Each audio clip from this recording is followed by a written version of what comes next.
વલ્લભના વાલા વૈષ્ણવો, જય જય શ્રી ગોકુલેશ. વૈષ્ણવ સત્સંગમાં ગઈકાલે આપણે અડેલના શ્રી મહાપ્રભુજીના કેટલાક પ્રસંગો શ્રવણ કર્યા.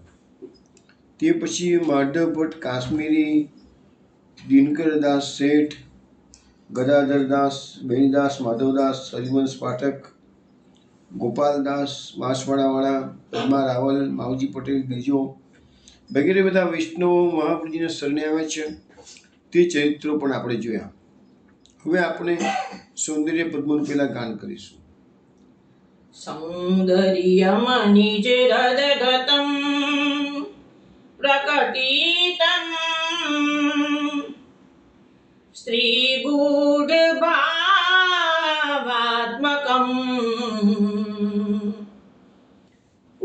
રૂપમ ચ પુનસ્તદંતરગતમ પ્રાવિવિશદ સ્વપ્રિયે સંશ્લિષ્ટા ઉભયોર્બભૌ રસમયઃ કૃષ્ણો હિ તત્સાક્ષિકં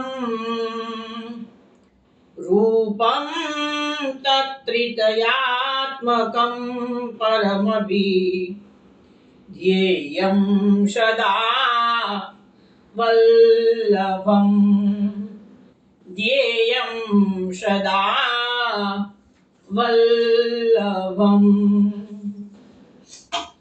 વૈષ્ણવ સત્સંગમાં આજે આપણે અડેલના કેટલાક પ્રસંગો શ્રવણ કરીશું.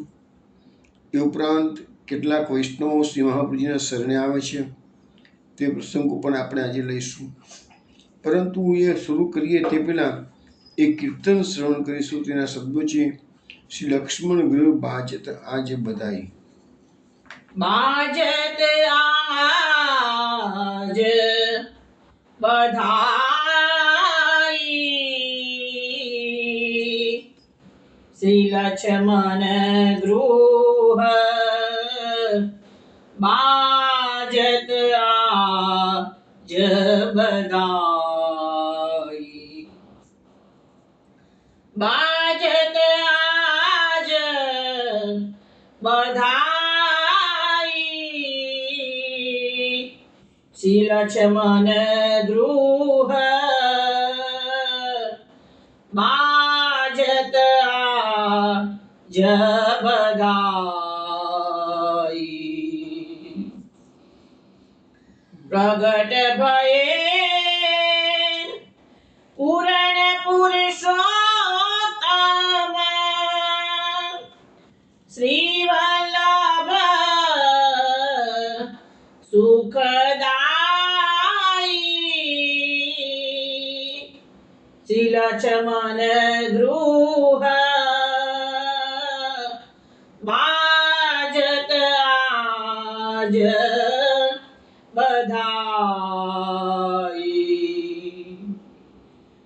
દેત દાન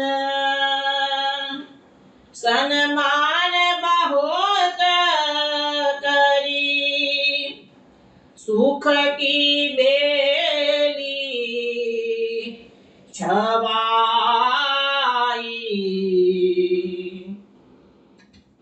કુંભન દાસ ગીરી દરયતિ હરખે કુંભન દાસ ગીરી દરયતિ હરખે ઉર આનંદ ન સમાઈ શ્રી લક્ષ્મણ ગૃહ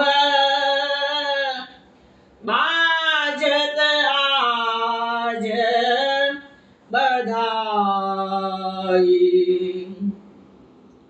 બાજત આજ બધાઈ શ્રી લક્ષ્મણ ગૃહ બાજત આજ બધાઈ વૈષ્ણવ આ કીર્તન દેવગંધારમાં શ્રવણ કર્યું છે. કુંભનદાસ આપણને સમજાવે છે કે મહાપ્રભુજીના પ્રાકટ્ય થયું એટલે લક્ષ્મણ ભટ્ટીજીના ઘેરે બધાય ગાન થઈ રહ્યું છે. પ્રકટ ભયે પૂર્ણ પુરુષોત્તમ, મહાપ્રભુજીનું પ્રાકટ્ય પૂર્ણ પુરુષોત્તમ રૂપે લક્ષ્મણ ભટ્ટીજીના ઘરમાં થયું છે. શ્રી વલ્લભ સુખ થાય એ શ્રી વલ્લભ અહીંયા બધાને સુખ આપવા માટે પધારે છે. દેત દાન સન્માન બહોત કરી સુખ કી બેલી છવાઈ.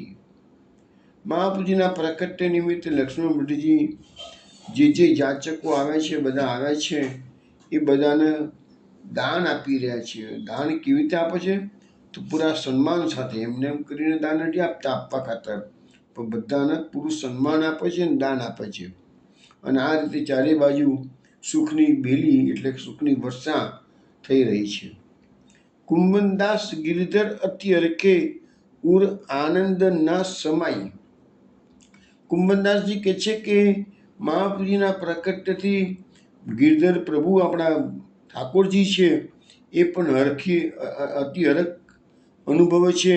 એમના ઉરમાં આનંદ, એમના હૃદયમાં આનંદ સમાતો નથી. કેમ?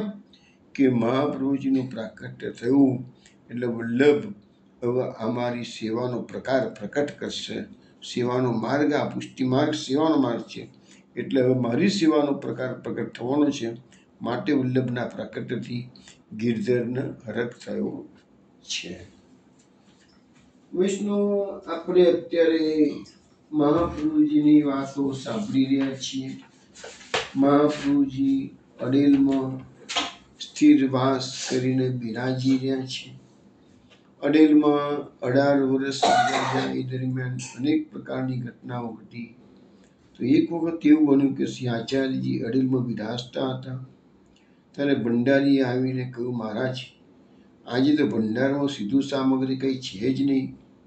ત્યારે આચાર્યશ્રીએ ઠાકોરજીની માલિકીની એક સોનાની કટોરી ઠાકોરજીના મંદિરમાંથી લાવી આપીને કહ્યું, આજ પૂરતી રાજભોગ સુધીની સામગ્રી આ કટોરી ગીરવે મૂકીને લઈ આવો, વધારે ના લાવશો.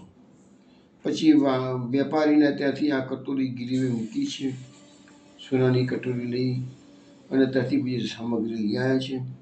રાજભોગની સામગ્રી, રાજભોગ કર્યો, એનાથી તો ભોગ ધર્યો, સમય મુજબ ભોગ સરાયો, આરતી કરી, અનુસર કર્યા. પણ તે પછી મહાપ્રભુજીએ શું કર્યું?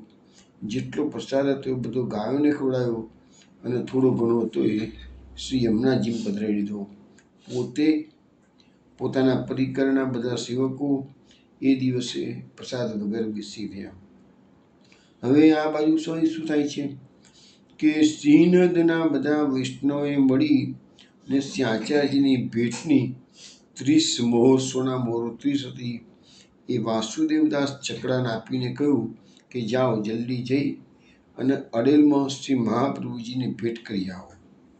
વાસુદેવદાસ, હવે એ જમાનામાં તો જંગલનો રસ્તો, અને ક્યાં શ્રીનદ અને ક્યાં અડેલ, લાંબો પંથ કાપવાનો હતો. એટલે વાસુદેવદાસ ચકડાએ શું કર્યું? વૈરાગીનો વેશ ધારણ કર્યો અને બધી મોહરોને લાખનો એક ઘોડો બનાવ્યો અને એમાં શાલિગ્રામ જેવો એનો આકાર કર્યો ને એના પર સમયે સમયે એના પર ચંદન પુષ્પ બધું ચડાવતા જાય, પૂજા કરતા જાય અને અંદર એ લાખના ઘોડાની અંદર બધી મોહરો મૂકેલી, એટલે સેફલી કરવા માટે આવું એમને કર્યું. શ્રીનદથી નીકળ્યા તો સ્થાનેશ્વર આવ્યા, વૈષ્ણવના ઘેરમાં પ્રસાદ લીધો. થાનેશ્વરથી નીકળ્યા તો દિલ્હીમાં રાત રહ્યા, દિલ્હીથી નીકળ્યા તે મથુરામાં રાત રહ્યા, વૈષ્ણવના ઘેરે મહાપ્રસાદ લીધો. મથુરાથી નીકળ્યા તો આગ્રામાં રહ્યા. માર્ગમાં ત્યાં આગળ એમને 4 ચોરો ઠગો મળ્યા, પણ તેમને જોયું તો આ તો વૈરાગી માણસ છે અને શાલિગ્રામનું પૂજન કરે છે, એટલે એને કંઈ તપાસ કરીને કે એની પાસે કેટલી દ્રવ્ય છે કે નહીં. આગ્રાથી નીકળ્યા તો 2 દિવસ તો એનાથી કામ ચલાવ્યું અને ત્રીજા દિવસે પહોર્યા. અને આગ્રાથી નીકળ્યા પછી ત્રીજા પહોરે જે દિવસે આચાર્યજી ભૂખ્યા હતા બધા, એ જે દિવસે આ સોનાની કટોરી ગીરવે મૂકવામાં આવી હતી, એ જ દિવસે અડેલમાં આ ચકડાજી આવ્યા. ગામની બહાર આવીને લાખનો ઘોડો ફોડી મોરો કાઢી ગામમાં આવી શ્રી આચાર્યજી આગળ 30 મોર ભેટ કરી. શ્રી મહાપ્રભુજીને વિનંતી કરી, મહારાજ શ્રીનંદના વૈષ્ણવની આ ભેટ છે. આચાર્યજીએ કહ્યું કે વાસુદેવદાસ, આટલી મોર તું લાવ્યો કેવી રીતે? માર્ગમાં તો બધા ચોર ને ઠગ તો બહુ હોય છે. તો વાસુદેવદાસે જે વસ્તુ હતી એ પ્રકારે કહી દીધું કે આવી રીતે કહે છે કે મેં લાખનો ઘોડો બનાવ્યો અને પૂજન કરતો કરતો ચંદન ચડાવતો આવ્યો છું કે શાલિગ્રામનું રૂપ આપેલું. તો આચાર્યશ્રીએ કહ્યું કે ભાઈ આવું ના કરવાનું. ભગવત સ્વરૂપનો આકાર કર્યો પછી બીજી રીતે એનો વિચાર આવી નહીં કહે છે. વાસુદેવદાસ છકડાએ કીધું કે મહારાજ, મેં ભલે ભગવત સ્વરૂપનો આકાર કર્યો પણ કશી પ્રતિષ્ઠા તો મેં કરી જ નથી ને કે છે. લાખનો ઘોડો બાંધ્યો અને મેં તોડ્યો કે છે. તો એ આચાર્યશ્રી મેં કીધું કે ભલે આવું કર્યું પણ આવું ફરતી આવું કરીશ નહીં. પછી મહાપ્રભુજીએ ભંડારીને બોલાવીને આચાર્યજી મહાપ્રભુજીએ બધી મોર આપી કહ્યું કે મંગળાથી લઈ શયન સુધીની સામગ્રી લાવી, કટોરી છોડાઈ લાવો. પછી આચાર્યજી મહાપ્રભુજીએ શયન સુધી પહોંચી ઠાકોરજીને અનુસર કરાવી. પછી બધાએ પ્રસાદ લીધો છે. અને આ રીતે પછી મહાપ્રભુજીએ વાસુદેવદાસ છકડાને વિદાય કર્યા છે બીજે દિવસે. અને જે મોરો મળી એની પહોંચ લખી આપી છે. તો વૈષ્ણવો, આ પણ એક પ્રકાર તગાડી બન્યો હતો. એ સોનાની કટોરીનો આપણા સંપ્રદાયમાં બહુ જાણીતી વાત છે. પણ ત્યારથી આપણા સંપ્રદાયની અંદર આ વસ્તુ આવી ગઈ કે દેવ દ્રવ્ય છે એ સોનાની કટોરી ઠાકોરજીની માલિકીની હતી, ઠાકોરજીની સેવાની હતી. અને એમાંથી જે બધું સામગ્રી એ બધું દેવ દ્રવ્ય હતું. ત્યારથી કહેવાય છે કે દેવ દ્રવ્ય કોઈએ ખાવું નહીં. હવે આપણે પ્રસંગ લઈશું મહાપ્રભુજીના શરણે જે બધા વૈષ્ણવ આવ્યા છે એમાંના. આજે આપણે વાત કરીશું ઉત્તમ શ્લોકદાસ સાચોરા. આ ઉત્તમ શ્લોકદાસ શ્રીનાથજીના સેવકોની રસોઈ કરતા તગાડી જતીપુરામાં અને બધાને પ્રેમથી પીરસતા હતા. તેથી વૈષ્ણવ એમને મહેતારી એટલે માતા કહીને કે બધા વૈષ્ણવોનું ધ્યાન ખૂબ રાખતા, માતા કહીને બોલાવતા. અને આ ઉત્તમ શ્લોકદાસને પણ સેવકો પર ઘણી મમતા હતી. હવે આ બનાવ એવો બન્યો કે ઉત્તમ શ્લોકદાસ એ ગુજરાતના ગોધરામાં એક સાચોરાની ઘરે જન્મેલા અને એક કાયસ્થની રસોઈ કરતા હતા. એ કાયસ્થ દેશાધિપતિની પાસે આગ્રહ આવ્યો ત્યારે બંને જણા પણ તગડે આવ્યા છે કે છે. તો આચાર્યજી એ વખતે આગ્રહ પધારેલા હતા. રાજઘાટ પર શ્રી યમુનાજીના કાંઠે સંધ્યાવંદન કરતા હતા. તે વખતે ઉત્તમ શ્લોકદાસ અને એના ભાઈ ઈશ્વર દુબે શ્રી યમુનાજીમાં સ્નાન કરવા માટે આવ્યા. તે નહાતા હતા. શ્રી આચાર્ય સંધ્યાવંદન કરી કૃષ્ણાસને એમ કહ્યું કે બ્રાહ્મણ થઈને શૂદ્રની ટેલ કરવી યોગ્ય નથી. શૂદ્ર બ્રાહ્મણની ટેલ કરે તે તો ઠીક છે, આવું શ્રીમદ ભાગવતમાં લખ્યું છે. આ વાત તો ઉત્તમ શ્લોકદાસ ઈશ્વર દુબે સાંભળી કહ્યું કે મહારાજ, આપે કહ્યું તે સાચું કહ્યું. અમે તો પાપી પેટની ખાતર શૂદ્રની ચાકરી કરીએ છીએ. શું કરીએ? બીજું તો કંઈ અમને આવડતું નથી, ભણ્યા પણ નથી. તેથી શૂદ્રની રસોઈ કરી ગુજારો કરીએ છીએ. શ્રી આચાર્યજીએ કહ્યું કે અમે તમને પર નથી કહેતા કરીએ, અમારા સેવકો સાથે વાત કરી એમાં મેં કીધું. પણ ઈશ્વર તો બધાનું ભરણ પોષણ કરે છે, ઈશ્વર પર વિશ્વાસ રાખો. ત્યારે બંને જણે વિનંતી કરી, મહારાજ આપે તો શાસ્ત્રની વાત કહી છે પણ અહીં તો ખરેખર અમે એવા જ છીએ કે છીએ. તેથી આપ એમ કરો, અમને સેવક બનાવી દો તમારો. તો શ્રી વલ્લભાચાર્યજીએ કહ્યું કે આગળ આવો. આ પ્રકારે બંને જણને બોલાવી નામ નિવેદન કરાવ્યું. ત્યારે બંને ભાઈએ વિનંતી કરી કે હવે અમને આજ્ઞા કરો, અમે શું કરીએ. શ્રી આચાર્યજીએ કહ્યું, હવે તમે તમારા ઘર જઈ માતા પિતાથી વિદાય લઈ ગોવર્ધન પર્વત પર આવજો. તો ગોવર્ધન ધરણની સેવા કરજો. પછી બંને મળી પેલા હિસાબ કરી પોતાનું દ્રવ્ય લઈ ચાલી નીકળ્યા અને ગોધરા આવ્યા. માતા પિતાની આજ્ઞા માંગી પણ માતા પિતાની આજ્ઞા આપી નહીં. થોડોક સમય રાહ જોઈ અને છેવટે પછી એમનો માતાના પૂછ્યા વગર જ, પિતાના પૂછ્યા વગર જ ગોવર્ધન ચાલી નીકળ્યા. અને થોડી વાર પહેલાં કહ્યું એ પ્રમાણે શ્રીનાથજીમાં આવીને સામગ્રી સિદ્ધ કરવાનું કામ કરતા હતા અને બધા વૈષ્ણવને પ્રસાદ લેવડાવતા હતા. એટલે બધા એમને માતા કહેતા હતા. હવે આપણે વૈષ્ણવની વાત કરીશું. આ અડેલમાં એક બ્રાહ્મણી હતી, એની વિશે વાત કરીશું. અડેલમાં એક બ્રાહ્મણના ઘરે એનો જન્મ થયેલો. 9 વર્ષની થઈ. અડેલમાં એક બ્રાહ્મણના ઘરે એનું લગ્ન પણ થયું, પણ પતિ હતો રોગિષ્ઠ. એ બ્રાહ્મણી 45 વર્ષની થઈ ત્યારે એનો પતિ રોગનો માર્યો મરી ગયો. હવે આ બ્રાહ્મણી તો લૌકિક વિષયનું સુખ જોયું જ નહોતું. હવે એકલી પડી ગઈ ત્યારે ભગવદ ઈચ્છાથી મનમાં થયું કે અહીંયા અડેલમાં શ્રી આચાર્યજી બિરાજે છે, તો હવે હું એમની સેવક થવું કે છે. જઈને શ્રી આચાર્યજીએ વિનંતી કરી કે મહારાજ મને શરણી લો. આખો જન્મારો લૌકિક પતિની તેલમાં વીતી ગયો, એ તો હવે મરી ગયો છે. હવે આપને શરણીમાં આવી છું. આવું કહીને તે બ્રાહ્મણી રડવા લાગી. આચાર્યજીને દયા આવી. જા યમુનાજીમાં સ્નાન કરી આવો. આચાર્યજીએ નવનીત પ્રિયાજી આગળ બેસાડી નામ નિવેદન કરાવીને કહ્યું, હવે તું ભગવત સેવા કર, જેથી કૃતાર્થ થઈ જાય. બ્રાહ્મણે કહ્યું, મને સેવા પધરાઈ આપો. આચાર્યજીએ કહ્યું, કાલે તને સેવા પધરાઈ આપીશું, આજે રહે. જૂઠનની પાતળ ધરી પ્રસાદ લઈએ, ત્યાં રહી. રાત્રે તો રહી. સવાર થતાં બ્રાહ્મણી દેહ કૃત્ય કરી યમુનાજીમાં નહીં આવી. એટલામાં એક બ્રાહ્મણ દક્ષિણમાંથી આવ્યો. એને શ્રી આચાર્યજીને શ્રી ભાગવતનું પુસ્તક અને એક લાલનનું સ્વરૂપ આપી કહ્યું, હું કાશી જઈ સંન્યાસ ગ્રહણ કરીશ, તેથી આપ આ રાખો. શ્રી આચાર્યજીએ શ્રી લાલનના એ સ્વરૂપને પંચામૃત સ્નાન કરાવ્યું, બ્રાહ્મણીના માટે સેવા પધરાવી દીધી અને શ્રી બાલકૃષ્ણજી નામ ઠાકોરજીનું રાખ્યું. એ બ્રાહ્મણી આચાર્યજીને દંડવત કરી વિદાય થઈ. બાલકૃષ્ણજીને પધરાવી પ્રીતિથી સેવા કરવા લાગી. ઠાકોરજી એને જાતા આવવા લાગ્યા. અનુભવો. એ બ્રાહ્મણી કપટ વિનાની હતી, ઘણી ભોળી હતી, નિષ્કિંચન પણ હતી. માટીના કુંજા શ્રી ઠાકોરજી આગળ ભરીને રાખે. રસોઈમાં પણ માટીના વાસણ. વળી ઘર પણ બિલકુલ નાનું. એ જ ઘરમાં રસોઈ, મંદિર, ઠાકોરજીની સામગ્રી, આચાર ક્રિયા આ બ્રાહ્મણી બહુ સમજે નહીં. વળી આંખોથી દેખાય પણ ઓછું.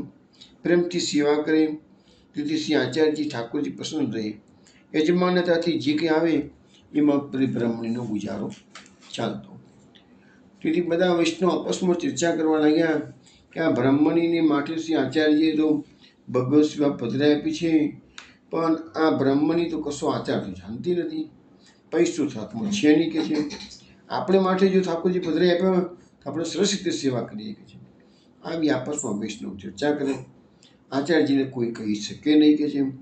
પણ એક દિવસ એક વૈષ્ણવ આચાર્યજીને વિનંતી કરી કે મહારાજ, પેલી બ્રાહ્મણીને દ્રવ્યનો સંકોચ ઘણો જ છે અને આચાર વિચારમાં તો કશું સમજતી જ નથી, વળી આંખે દેખાતું પણ નથી કે છે. તો બીજા કોઈ વૈષ્ણવના લાલનનું સ્વરૂપ પધરાઈ આપ્યું હોય તો સેવા સારી રીતે થાય. શ્રી આચાર્યજીએ એ બ્રાહ્મણીનો પરમ પ્રેમ છે એ આચાર્યજી જાણતા હતા. બ્રાહ્મણી જેવું કરે છે તેવું ઠાકોરજી માની લે છે, એવું મહાપુરુષજીએ પેલાને કીધું તો વૈષ્ણવ ચૂપ થઈ ગયો. પછી શ્રી આચાર્યજી યમુનાજીમાં સંધ્યાવંદન કરીને પધારતા હતા.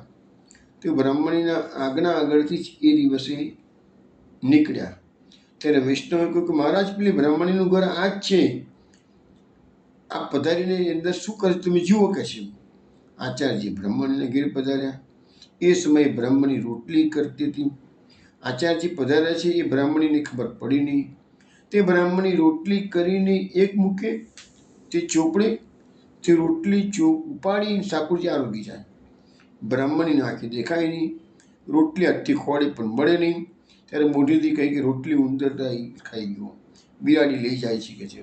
આ જમીન પર ઠોકી ફરી રોટલી કરી. શ્રી આચાર્યજીએ બ્રાહ્મણીને કહ્યું, અરે માં, તારી રોટલી ઠાકોરજી આરોગે છે, ઉંદરને બિલાડી ખાતા નથી, તારું મોટું ભાગ્ય છે. ત્યારે બ્રાહ્મણે કહ્યું કે મહારાજ, આપ પધારે મને દેખાતું નથી, તેથી મેં કંઈ ખબર ના પડી, મારો અપરાધ ક્ષમા કરો. મહારાજ, મારી પાસે દ્રવ્ય નથી, આપણી કાણીથી ઠાકોરજી આરોગે છે. શ્રી આચાર્યજીએ કહ્યું, તું જેવું કરે છે તેવું જ કર.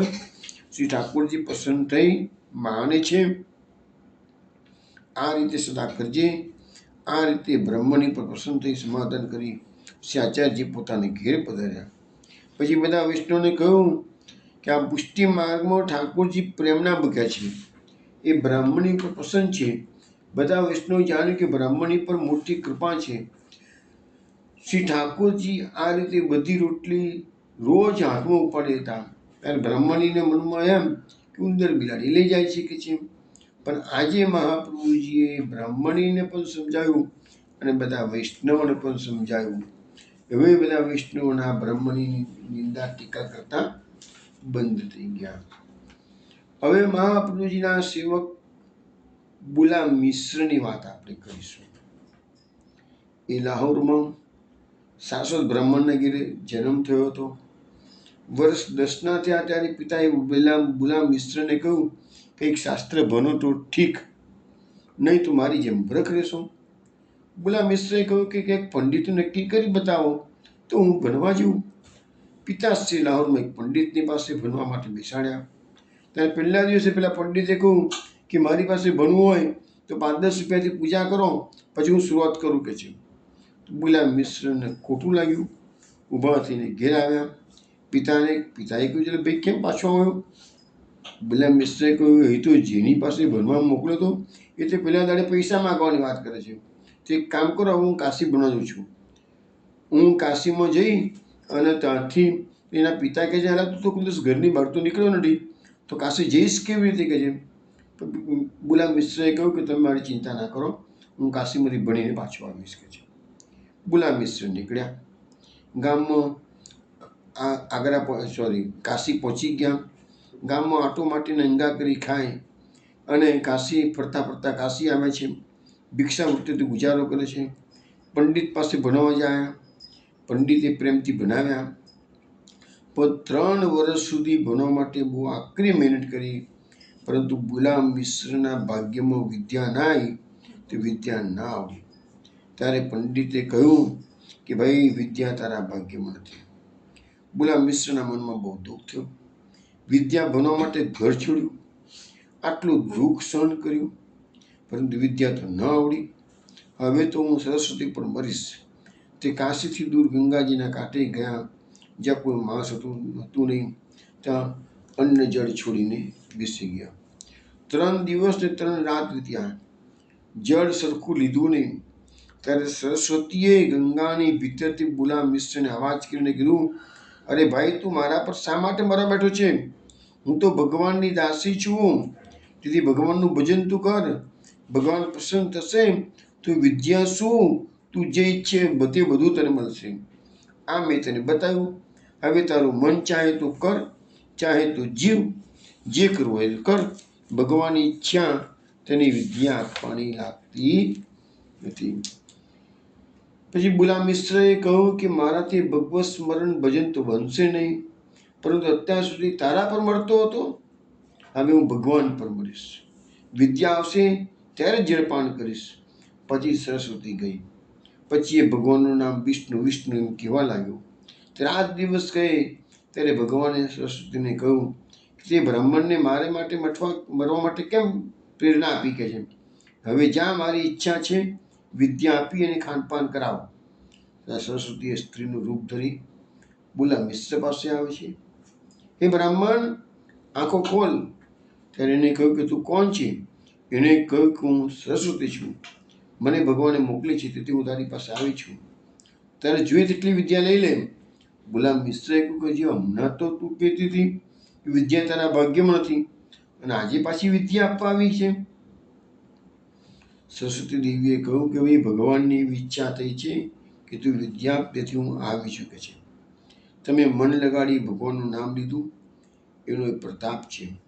બુલા મિશ્રએ કહ્યું, જો ભગવાનથી ભગવાનનું નામ શ્રેષ્ઠ છે, જે લેવાથી ભગવાન પસંદ થયા, તો હવે મારી વિદ્યા જોઈતી નથી. વિદ્યાથી ભગવાનનું નામ મોટું જોયું, તેથી હવે તું જા, મારી વિદ્યા ન જોઈએ. હવે ભગવાન જ આવશે તો દર્શન કરીશ, અને ત્યારે જ હું કશું જલપાન કરીશ. સરસ્વતીએ ભગવાનને જઈને કહ્યું, મહારાજ, એ તો વિદ્યા લેવા તૈયાર નથી, એ તો આપણા દર્શન માગે છે. પ્રભુ તો પસંદ થઈ ગયા. અરે કહે છે કે મારે કશું જોઈએ નહીં એવું કહે છે કે છે. અરે મારા દર્શન કરવા માટે તલપા પડશે કે છે. તો ભગવાને પછી એની સામે પ્રત્યક્ષ હાજર થઈને કીધું, ભાઈ, તો અડેલમાં શ્રી મહાપ્રભુજી બિરાજે છે, ત્યાં જઈ એમના શરણે જા. ત્યારે તને મારા દર્શન ત્યાં થશે. ગુલામ મિસ્ત્રી કહ્યું, મહારાજ એકવાર મને દર્શન આપો ને, કેમ કે આપણા દર્શન કરવાથી મને માયા નહીં લાગી.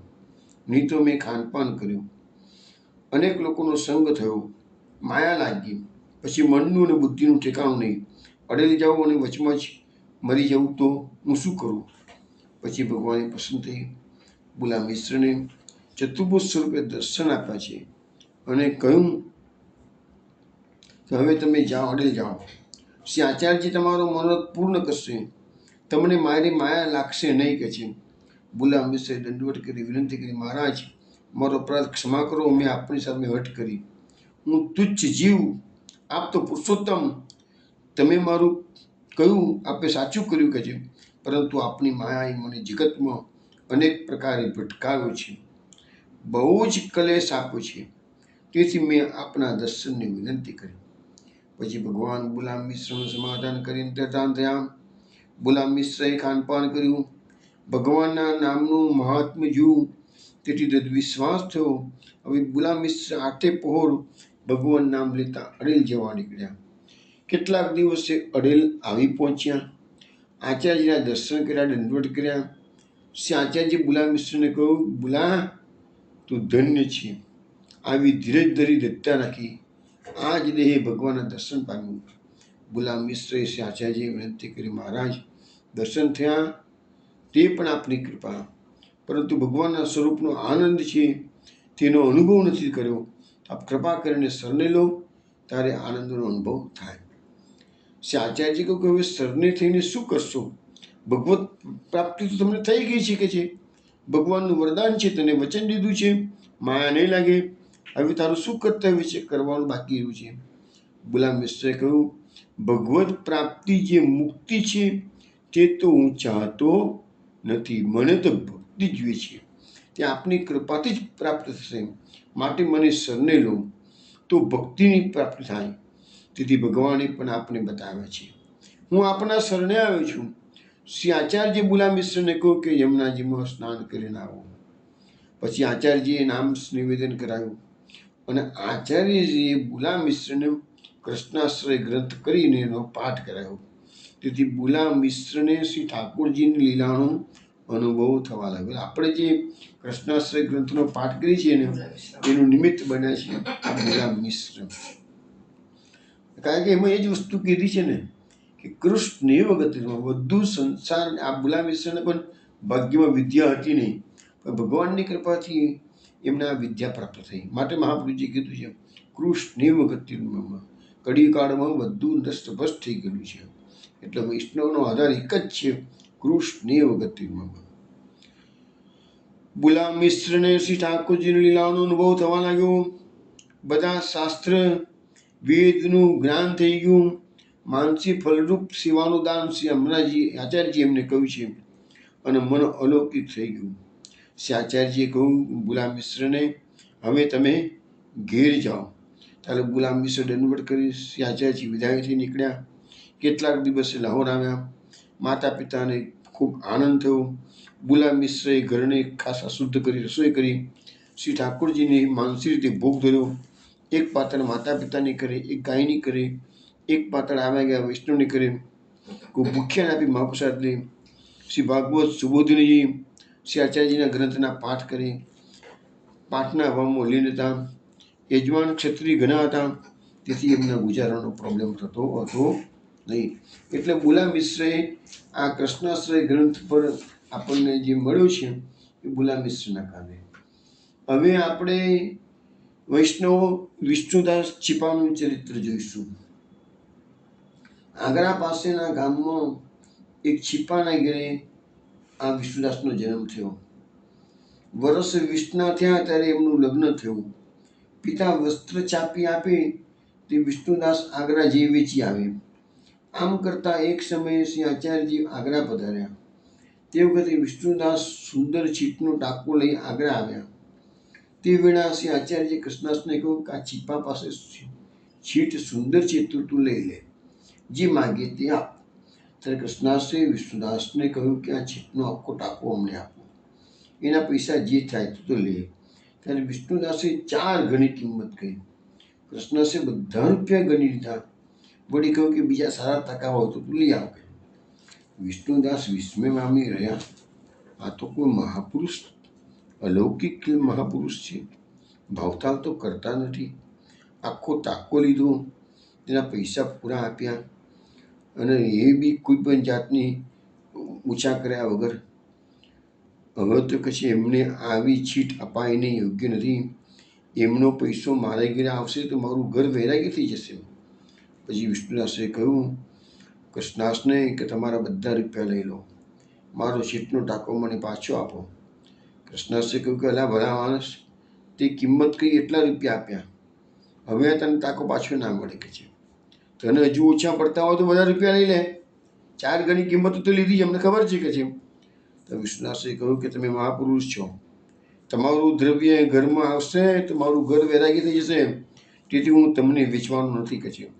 મારો ટાંકો આપો, નહીં તો આ રૂપિયા રાખો અને ટાંકો રાખો, પરંતુ તમારા રૂપિયા મને પચે નહીં કે. કૃષ્ણદાસે કહ્યું કે આ ટાંકો શ્રી આચાર્યજીએ શિવમુખી વખાણ કરી કહ્યું છે લ્યો, તેથી તું કરોડો ઉપાય કરીશ તો પણ આ ટાંકો તને પાછો આપીશું નહીં. અને ઉપરાંત શ્રી આચાર્યજી પોતાના સેવક સિવાય બીજા કોઈનું લેતા નથી, તેથી રૂપિયા તારા મનમાં આવે તો લઈ જા, બીજા ટાંકા પણ તારા મનમાં આવે તો લાવજે, ન આવે તો ન લાવતો. વિષ્ણુદાસે કહ્યું શ્રી આચાર્યજી ક્યાં છે? કૃષ્ણદાસે કહ્યું જો પેલા સામે પીપળાના ઝાડ નીચે બિરાજે છે. વિષ્ણુદાસે આવી શ્રી આચાર્યજીના દર્શન કર્યા, દંડવત કરી કહ્યું મહારાજ, આપણા સેવકમાં આટલો ધર્મ છે તો આપ તો ભગવાન છો, હવે મને શરણે લો. શ્રી આચાર્યજીએ કહ્યું તમને શરણે કઈ રીતે લઈએ, તમે તો છીપા છો. આચાર ક્રિયા પુષ્ટિ માર્ગ ધર્મ તમારાથી નપશે ખરો? વિષ્ણુદાસે વિનંતી કરી મહારાજ, હવે આપનો સેવક થયો પછી જ્ઞાતિ વ્યવહારનો દર મારે શા માટે રાખવાનો? મા બાપ માનશે, આપણા સેવક થશે, તેમની સાથે રહીશ, નહીં તો જુદું ઘર લઈને રહીશ, માટે કૃપા કરીને મને શરણે લો. આચાર્યજી જા, શ્રી યમુનાજીમાં સ્નાન કરી આવો. વિષ્ણુદાસ સ્નાન કરીને આવતા હતા, અપરસમાં હતા, અંતર છોઈ ગયા. કોઈનું એઠું પત્તું ઉડીને દેહને લાગ્યું, ફરીથી નાવા ગયા. આચાર્યજીએ કહ્યું કે વિષ્ણુદાસ ફરીથી કેમ નાવા ગયા છો? ત્યારે વિષ્ણુદાસે કહ્યું મહારાજ, પેલું એઠું પત્તું ઉડીને દેહને લાગ્યું, તેથી છોવાઈ ગયું, તેથી ફરીથી નાવા જાઉં છું. શ્રી આચાર્યજીએ કહ્યું અત્યારથી તું છૂટાછૂટમાં સમજે છે. વિષ્ણુદાસે વિનંતી કરી કે મહારાજ હું શું જાણું કોને છૂટાછૂટ કહે છે, પણ તો આપની કૃપાથી આ બધું સમજાય છે. શ્રી આચાર્યજી કે ઊભો રહે, અમારે પણ યમુનાજીના કિનારે બપ્પોની સંધ્યા કરી છે, તેથી ત્યાં તને નામ સુનાવીશ. વિષ્ણુદાસે વિનંતી કરી મહારાજ, મારે માટે આશ્રમ ના લો, નાહીને આવીશ. આપ આપની ઈચ્છાથી પધારો તો સુખી પધારો, મારે માટે પધારો તો મને અપરાધ પડે. શ્રી આચાર્યજી પસંદ થઈને કહ્યું કે તમારા જ્યાં વૈષ્ણવ માટે તમે લીલામાંથી ભૂતલ પર પધાર્યા છીએ, માયાવાદનું ખંડન કરી ભક્તિ માર્ગનું સ્થાપન કર્યું છે, અનેક ગ્રંથો બધા વૈષ્ણવ માટે કર્યા છે, તેથી હું તું શા માટે કહે છે શ્રમ ના કરો? વિષ્ણુદાસે કહ્યું મહારાજ, મારે તો કેવું જોઈએ, સેવકનો ધર્મ છે. શ્રી આચાર્યજી યમુનાજીના તીરે પધાર્યા. વિષ્ણુદાસને નામ સ્મરણ કરાવ્યું, બ્રહ્મ સંમત કરાવડાવ્યું છે.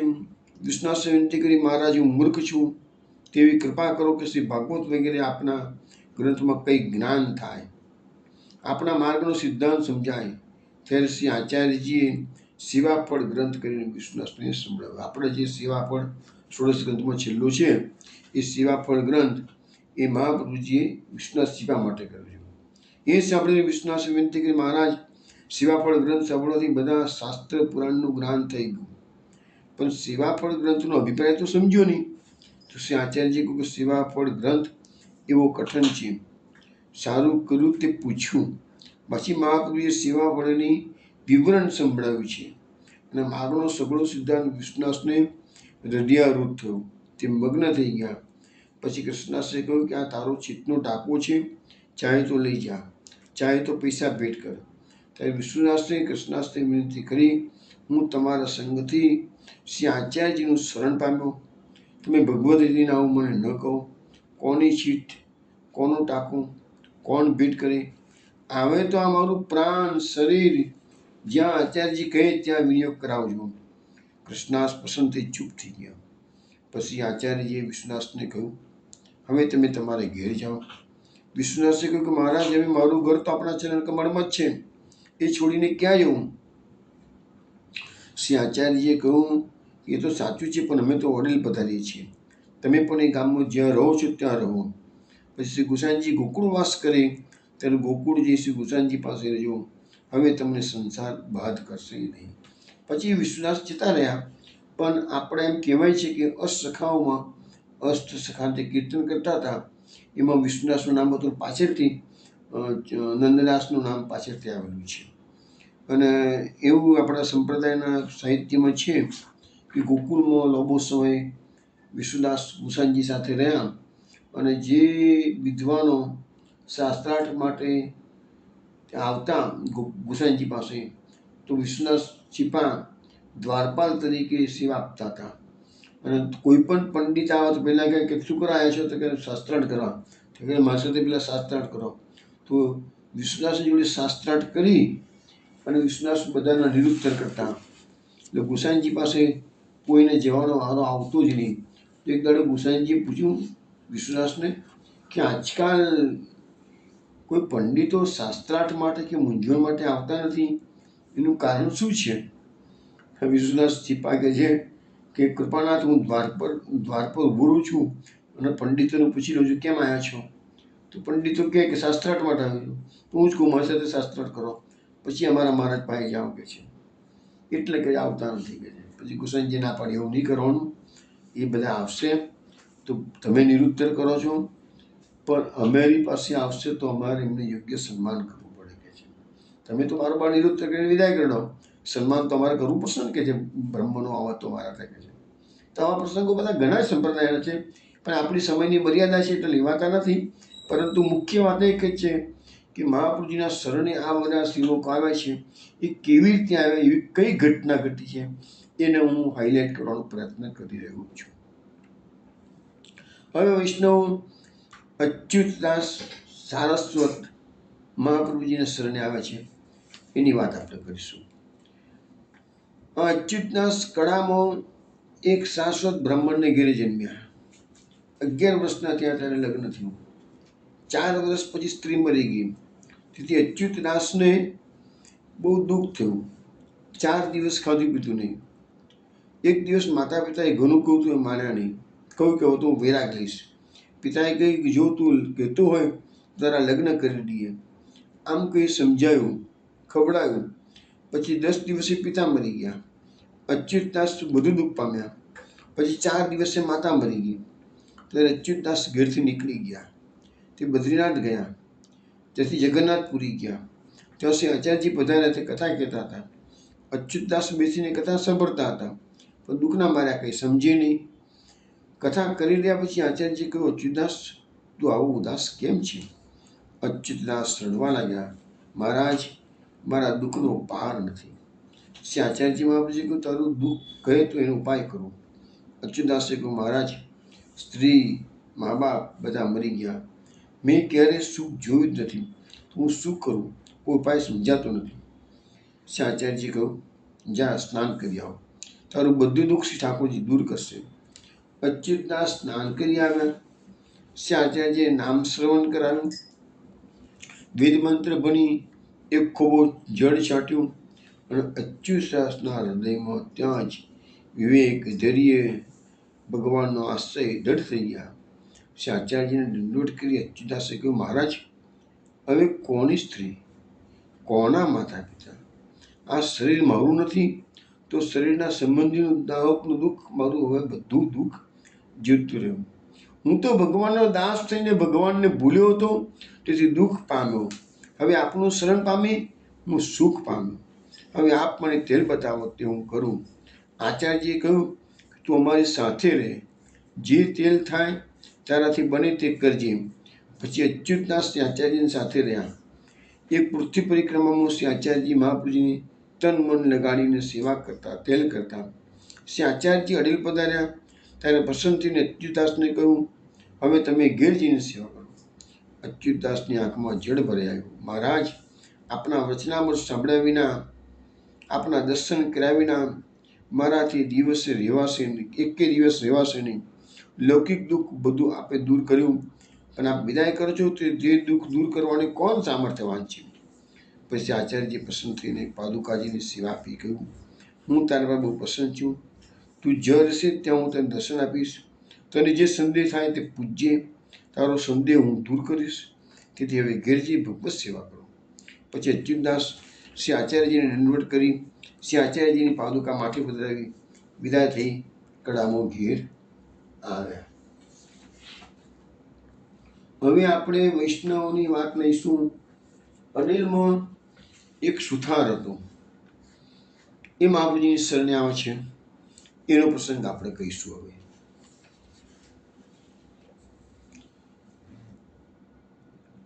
એ એકચ્યુઅલી છે ને કે લીલામાં એ ઠાકોરજીનું અંતરંગ સખા શ્રીરામાનું પ્રાકટ્ય છે.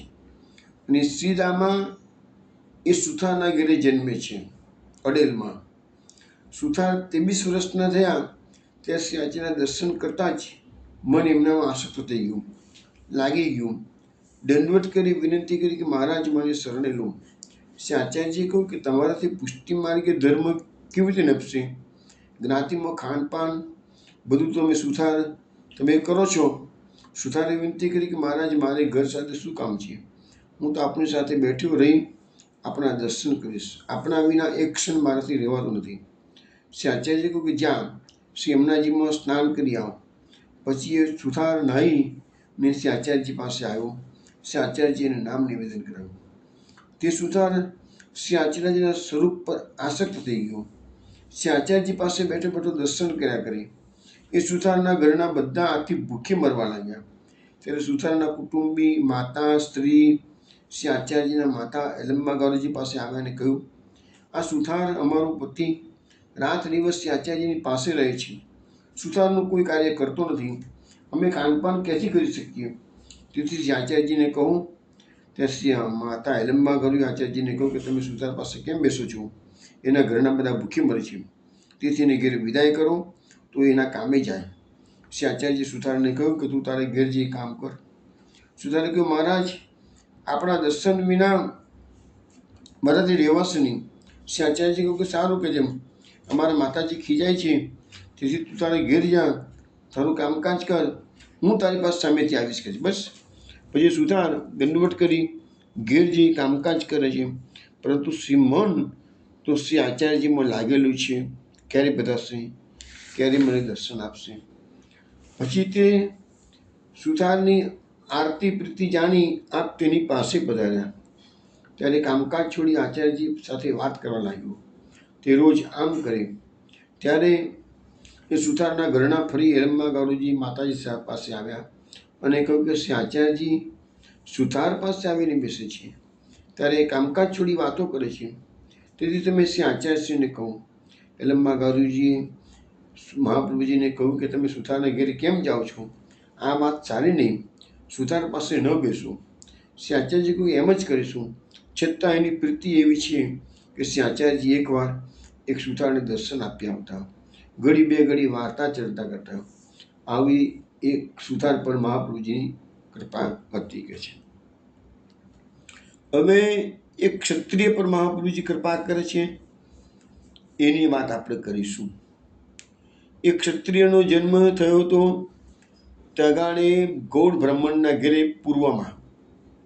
અને અહીંયા બે ક્ષત્રિયની વાત આવે છે.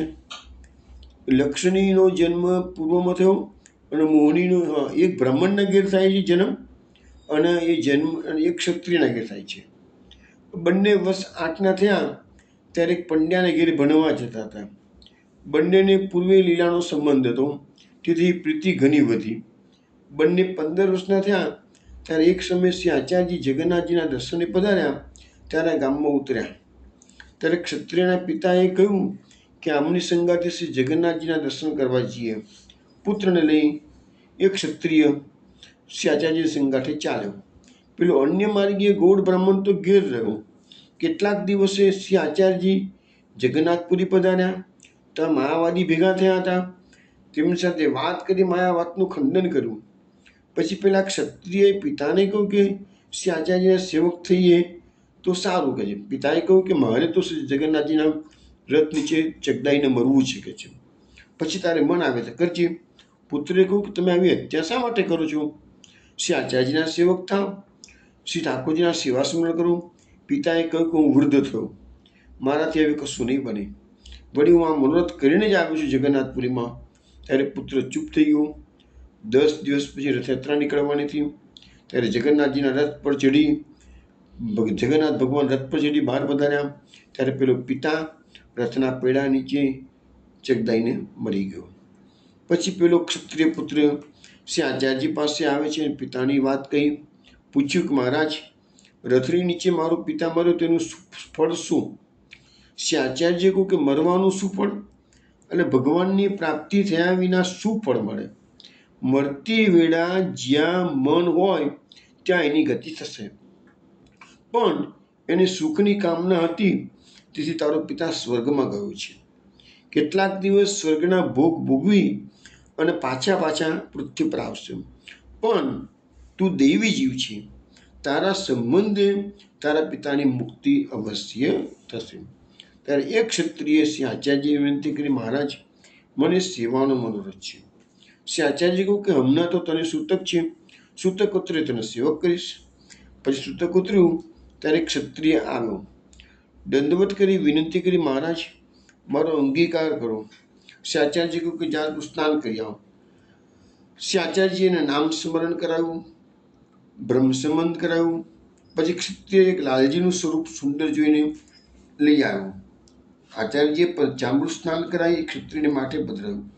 2 દિવસે ક્ષત્રિય શ્રી આચાર્યજી પાસે માર્ગને રીત શીખ્યો. પછી આજ્ઞા માગી. શ્રી આચાર્યજી કહ્યું જ્યાં મન લગાડીને ઘરમાં સેવા કરજે.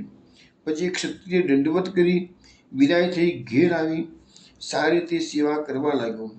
કેટલાક દિવસમાં શ્રી ઠાકોરજી સ્વાનુભાવ જેનાવવા લાગ્યા. પેલો અન્ય માર્ગીય બ્રાહ્મણ મર્યાદા માર્ગની રીતે શ્રી ઠાકોરજીની પૂજા કરતો, તેની સાથે સ્નેહ તો ઘણો હતો. તેથી આ ક્ષત્રિયને તો એ વાત એ જ્ઞાન શ્રી આચાર્યજી મહાપ્રભુજીના શરણથી થયું કે અન્ય માર્ગીય બ્રાહ્મણ દેવી છે, કોઈ પ્રકારે વૈષ્ણવ થાય તો સારું.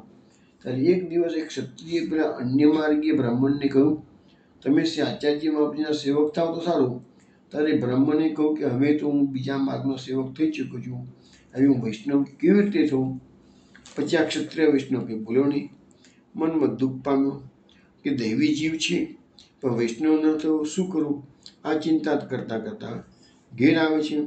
શ્રી ઠાકોરજીને ઉત્થાપન કરાવ્યા. તો શ્રી ઠાકોરજીએ કહ્યું તું ચિંતા ના કર, એ અન્ય માર્ગીય સેવકથી કૃપાપાત્ર વિભૂતિ થશે. ક્ષત્રિય કહ્યું કે મહારાજ એ ક્યારે થશે? મેં એને વૈષ્ણવ થવાનું કહ્યું તો એને ના પાડી છે. એનું મન તો શ્રી ઠાકોરજીએ કહ્યું કે એનો અંગીકાર, મારી ઈચ્છા એનો અંગીકાર કરવાની છે. એક ક્ષણમાં એનું મન ફેરવી નાખીશ. તું એક કામ કર, ક્યારેક એ અન્ય માર્ગે તને રસોઈ કરવાનું કહે તો તું એને ઘેર સામગ્રી કરી એના ઠાકોરજીને ભોગ ધરી મહાપ્રસાદ લેજે. ત્યારે ક્ષત્રિય કહું કે એ અન્ય માર્ગના ઠાકોર આગળ ભોગ કેવી રીતે ધરું, પ્રસાદ કેવી રીતે લઉં? શ્રી આચાર્યજીના માર્ગની રીત તો નથી આ. શ્રી ઠાકોરજીએ કહું કે મારી આજ્ઞાથી કરજે, તને બાધક નહીં થાય. તારો ધરેલો ભોગ ત્યાં આવીને આરોગીશ, તેથી તું મહાપ્રસાદ લેજે, ત્યારે વૈષ્ણવ થશે. ને ભગવાને ઠાકોરજી એને જે પ્રમાણે કહ્યું એ પ્રકારે ક્ષત્રિય કર્યું. તો છેવટે પછી એ ક્ષત્રિય કહાનીથી પેલો બ્રાહ્મણનો જે હતો ને એ મહાપ્રભુજીનો સેવક બની જાય છે.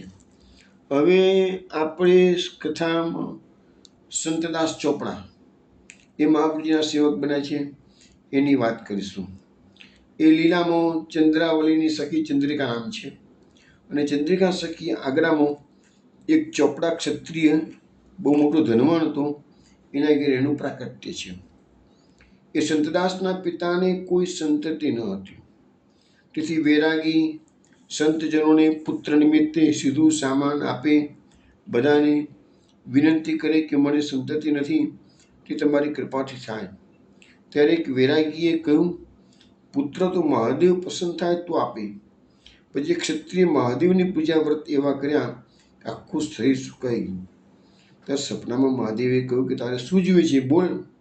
ક્ષત્રિય કહ્યું કે સારો હરિભક્ત દીકરો મને થાય મહાદેવે કહ્યું કે મારા આપેલા દીકરા જેટલા છે તે તો ભગવાનથી બહિર્મુખ છે કે છે. વળી તે હરિભક્ત પુત્ર માગ્યો તો હું તો ક્યાંથી આપું? હરિભક્તોનો સંગ તો હું પણ સદા ઈચ્છું છું. આનો હું જવાબ તને કાલે આપીશ. પછી મહાદેવે ભગવાન પાસે જઈને પૂછ્યું, મહારાજ, એક ક્ષત્રિયનું વર આપવા ગયો પણ એનો હરિભક્ત પુત્ર માગ્યો, તો એના ભાગ્યમાં કોઈ પુત્ર છે કે નહીં? ત્યારે ભગવાને કહ્યું કે જેને જઈને કહેજે તારે ઘેરે ચોક્કસ હરિભક્ત પુત્ર થશે, તે આખા કુટુંબનો ઉદ્ધાર કરશે. એવો ભગવદીય લીલા સંબંધી જીવ મારા બરાબરનો પ્રકટ થશે. પછી બીજા દિવસે મહાદેવે એક ક્ષત્રિયને સપનામાં કહ્યું, ભાઈ, તારું મોટું ભાગ્ય છે, તારે ઘેરે તું માગું છું એવો હરિભક્ત પુત્ર થશે. ઠાકોરજીએ મને કહ્યું છે અને એના કારણે તારું આખું કુળ પવિત્ર થઈ જશે. પછી મહાદેવજી સપનામાં દૃષ્ટ થઈ ગયા. પેલો ક્ષત્રિય પ્રસન્ન થઈ ગયો. મનમાં એવું આવ્યું કે કાંઈ થયું નથી, સપનાની વાત છે, સાચી વાત થાય ત્યારે જણાય. પછી થોડા વખતમાં એની સ્ત્રીને ગર્ભ રહ્યો. સમય થતાં પુત્ર થયો. દ્રવ્ય પણ ઘણું સાથે સાથે આવ્યું. પુત્ર મોટો થયો. પિતા એ વખતે એનું નામ સંતોનો દાસ, હરિભક્ત, એટલે પિતા એનું નામ પડ્યું સંતદાસ. સંતદાસનું થોડા વખત પછી લગ્ન થયું. સંતદાસના પિતાનું મરણ થયું. સૂતકના દિવસો વીત્યો નહીં. ત્યારે જ્ઞાતિના ક્ષત્રિયને સંતદાસે કહ્યું કે મારા દિવસો પસાર થતા નથી, કે કથા વાર્તા થતી હોય તો સાંભળું. એક ક્ષત્રિય કહ્યું કે અહીં આચાર્યજી કન્યાક્ષાર ક્ષત્રિયના ઘેર પધારે છે, તેમની કથા તમે સાંભળો. એ ભગવાનનો ભગવદ અવતાર મનાય છે. તમે તો કથામાં મગ્ન થઈ જશો. સંતદાસે કહ્યું કે તમે જ્યારે જાઓ ત્યારે મને લઈ જજો. પછી ત્રીજા પહોરે એક ક્ષત્રિયની સાથે સંતદાસ આવ્યા. શ્રી આચાર્યજીને દંડવત કરી બેસીને કથા સાંભળી. હૃદયમાં એવું જ્ઞાન ઉપજ્યું કે શ્રી આચાર્યજી પૂર્ણ પુરુષોત્તમ છે. સંતદાસે શ્રી આચાર્યજીને વિનંતી કરી, મહારાજ, કૃપા કરીને મને શરણે લો. શ્રી આચાર્યજીએ કહ્યું કે હમણાં તો તમને સૂતક છે, સૂતક પછી તમને સેવક કરીશું. પછી દંડવત કરી સંતદાસ ઘેર આવ્યા. સૂતક સુધી રોજ કથા સાંભળવા આવતા. શ્રી આચાર્યજીના દર્શન કરી આવતા, ખાનપાન પછી કરતા. જ્યારે શુદ્ધ થયા ત્યારે નાહીને શ્રી આચાર્યજી પાસે આવી દંડવત કરી વિનંતી કરી, મહારાજ, કૃપા કરી મારે ઘેરે પધારો, મારા કુટુંબને મને પાવન કરો. શ્રી આચાર્યજીએ સંતદાસને ઘેર પધારી સંતદાસને નવડાવી નામ નિવેદન કરાવ્યું. શ્રી આચાર્યજીએ શ્રી નવનીત પ્રિયાજીના પ્રસાદી વસ્ત્રો સેવા માટે પધરી આપ્યા. પછી ખાસા કરી સંતદાસને ઘેર પાકી રસોઈ કરી, ભોગ ધરી, ભોજન કરી. સંતદાસ સ્ત્રી પુરુષને જૂઠણની પાતળ આપે પ્રભુએ પોતે ધરી, એમાં પાછા સ્ત્રી પુરુષ લીધું. સંતદાસ શ્રી આચાર્યજી સંતદાસને પુરુષોત્તમ સહસ્રનામ ભણાવ્યું. પછી પોતે ગ્રંથ કર્યા હતા તે પોથી સંતદાસને આપીને કહું, તમને આ ગ્રંથ દ્વારા બધા મનોરથ પૂર્ણ થશે. હવે મહાપુરુષ જણાવે છે કે કેટલાક દિવસમાં તારું બધું દ્રવ્ય નાશ પામશે. જે દ્રવ્ય શ્રી ઠાકોરજીમાં લગાડ્યું હશે તેટલું જ તું રાખી શકીશ. આ પ્રકારે સંતદાસને ચેતવી સંતદાસ પર કૃપા કરી પોતે વ્રજમાં પધાર્યા. સંતદાસે સોના રૂપાના વાસણ આભૂષણ અનેક શ્રી ઠાકોરજીના બનાવડાવીને કેટલાક ઘરમાં રાખ્યા, કેટલાક શ્રીનાથજીને ત્યાં મોકલ્યા અને કેટલાક શ્રી ગુસાઈજીને ત્યાં મોકલ્યા. હવે સંતદાસ બહુ સંપન્ન સુખી પરિવાર હતો. લાખ રૂપિયાનો એ જમાનામાં એમનો વેપાર હતો. તો ધીરે ધીરે વેપારમાં બધું દ્રવ્ય ગુમાવ્યું. કેટલુંક ચોરોએ લીધું, કેટલુંક રાજાએ દંડમાં લીધું. પછી નિષ્કિંચન થઈ ગયા. પરંતુ આનંદ ન થયો કે શ્રી આચાર્યજીએ કહ્યું હતું તે થયું. પછી 24% પૂંજી રહી તે લઈ સેવના બજારમાં કોળી વેચવા લાગ્યા. તે કોળીઓની ઢગલી પૈસાની જુદી જુદી કરીને મૂકતા. પોતે કોઈ સાથે બોલતા નહીં. લોકો પૈસા મૂકી કોળીની ઢગલી લઈ જતા. તે રોજ 2.5 પૈસા કમાતા. પોતે બેસીને પુસ્તક વાંચતા. અડધા પૈસાનું જવાનું. ઉષ્ણકાળમાં દાળ ભીંજવી ધરતા. શીતકાળમાં ભૂંજેલા ચણા ધરતા. 1% રાજભોગ ધરતા.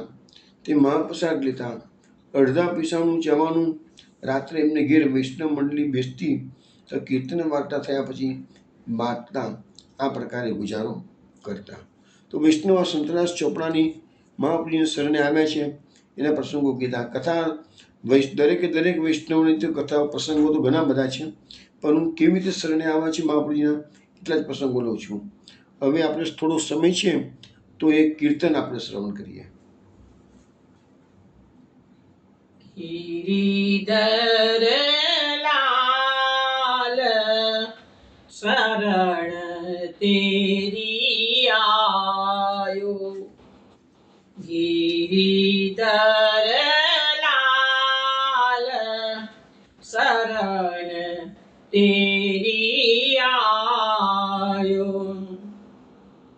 શરણ તેરી આયો મહાપદ પાયો, ગિરિધર લાલ શરણ તેરી આયો, ચરણ કમલ કી સેવા દીજે, ચેરો કર રાખો ઘર જાયો, ગિરિધર લાલ શરણ તેરી આયો, બલી છલ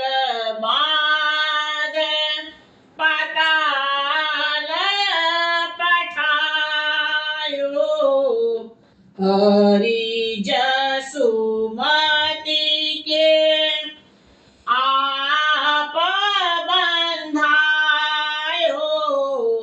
કાંચન લંકા વિભીષણ દીન્હી, હરિ ગો રસ કો દાન લગાયો, ગિરિધર લાલ શરણ તેરી આયો, જો નર વિમુખ ભયે ગોવિંદ સો, જનમ જનમ બહુતે દુઃખ પાયો, શ્રી ભટ્ટ કે પ્રભુ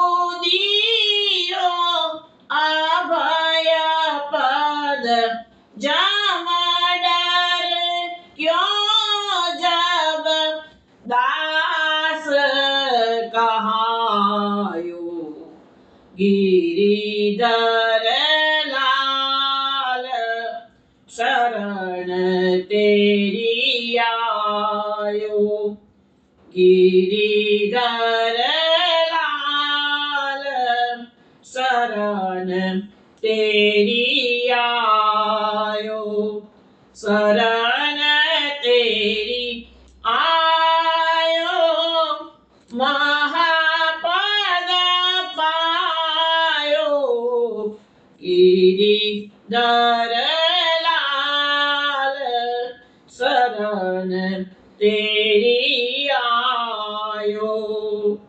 ગિરિધર લાલ શરણ તેરી આયો.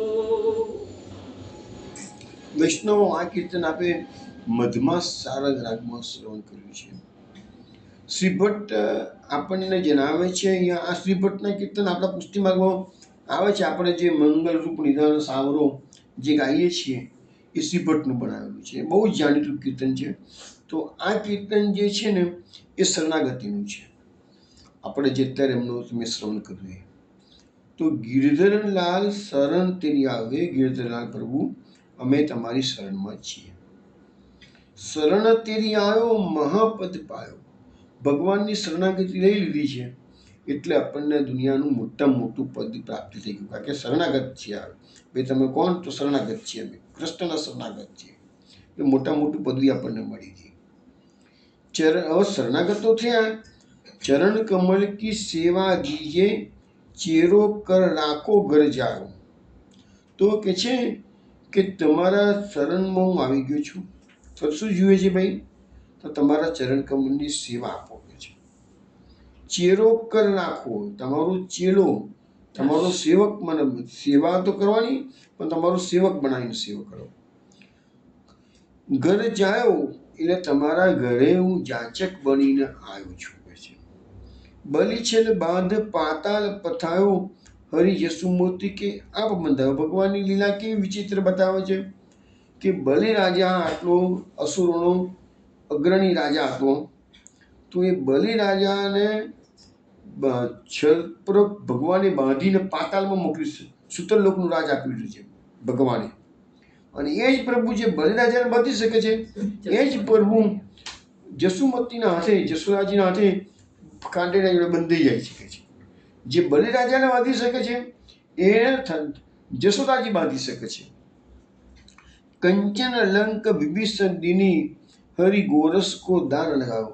જે પ્રભુનું સામર્થ્ય છે તો આખી સોનાની લંકા વિભીષણમાં દાનના પોતે રાવણને માર્યો તો જીતી ગયા ને, પણ તો પણ આખી સોનાની લંકા એને વિભીષણને દાનમાં આપી દીધી છે. એટલે તું મારા નથી જીતી છે, બરાબર છે. પણ એ જ પ્રભુ આટલું મોટું દાન કરી શકે છે સોનાની લંકાનું. એ જ પ્રભુ વ્રજમાં આવી અને ગોપીઓની પાસે ગોરસનું દાન માગે છે કે છે. આ ભગવાનની લીલા બધી વિચિત્ર છે. ભગવાન વિરુદ્ધ ધર્માશ્રય છે.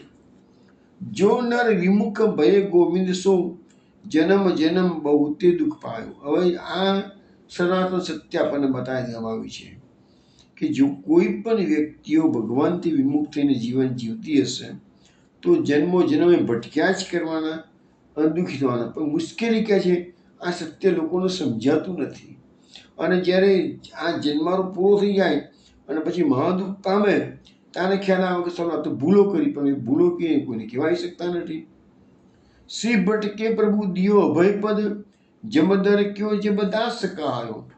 શ્રી ભટ્ટ નામના ભગવદીય ભગવાનને કહે છે, પ્રભુ અમે તમારી શરણે આવ્યા છીએ તો અમે તમને અમને અભય પદ હવે આપી દો કે છે. અને એક વખત અમે તમારા દાસ બની ગયા છીએ, દાસ કહેવાયા છીએ, તો પછી અમે જેમથી શું કર, જેમ એટલે એમ રાજાથી અમે શું કરી દઈએ. જમ ડરે કયો જે બધા સખાયો. રસકાન કીધું ને, કાંઈ સોચ કરે રસકાણી, કहाँ કરે હે રવિ નંદ બિચારો. રસકાનજી પણ એવું જ કીધું છે કે એ રસકાન તું શુક્ર કહાં સોચ કરી રસકાણી, કहाँ કરે હે રવિનંદ બિચારો. રવિનંદ એટલે સૂર્યનો પુત્ર, સૂર્યનો પુત્ર યમરાજા. યમરાજા તારું શું બગાડવાનો છે? તું તો ભગવાનનો ભક્ત થઈ ગયો છું, ભગવાનનો સેવક થઈ ગયો છું. ચલો વૈષ્ણવ, કાલ રાત્રે 8 વાગે આપણે બધા મળીશું. તે વખતે મહાપ્રભુજીના બીજા સેવકો શરણે આવે છે, નડેલની કેટલીક વાતો આપણે કરીશું. ત્યાં સુધીમાં જય શ્રી ગોકુલેશ, જય શ્રી ગોકુલેશ, જય શ્રી ગોકુલેશ, જય શ્રી ગોકુલેશ, જય શ્રી ગોખલેશ પ્રીતિબેન.